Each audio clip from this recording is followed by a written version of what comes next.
James, to what do we owe this? I'm sure it's this issue. Go ahead.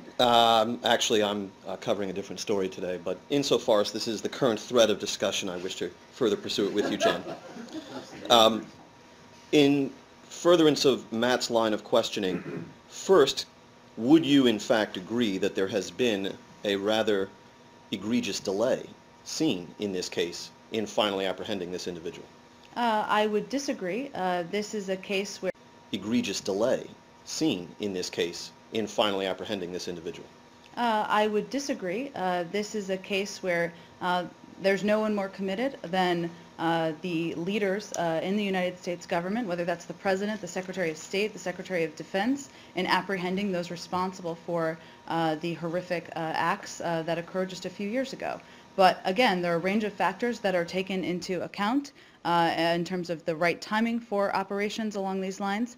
The President made a decision with the support of the National Security Team about the timing, and obviously it was successful. And so from where this government stands, from your point of view, a delay of what you just identified as just a few years between the commission of a given offense and the apprehension of one of the suspected individuals, that's not egregious as a delay, just a few years?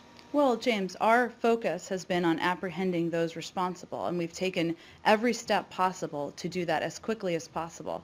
But taking on operations of these kinds are difficult, and there are a range of factors involved, and we did this, this was undertaken as quickly as was possible given the circumstances. In response to Matt's questioning, you stated, I'm paraphrasing but faithfully, that we should not be surprised that a suspected terrorist might more readily agree to show up for an interview with a reporter than he or she would for a scheduled meeting with the U.S. Special Forces. And respectfully, I submit to you that that is not properly framing the question, as no one would expect a terrorist to show up for a scheduled meeting with the U.S. Special Forces. The question being put to you, it seems to me, is why U.S. Special Forces couldn't have an unscheduled meeting with this individual in a period of time less than, as you put it, just a few years. Well, James, with all due respect, I would say there are reasons why individuals, including terrorists, meet with reporters to gain more attention for their issues or their agenda. That is entirely different from any operation to take these individuals into custody. And there are a range of factors taken into account.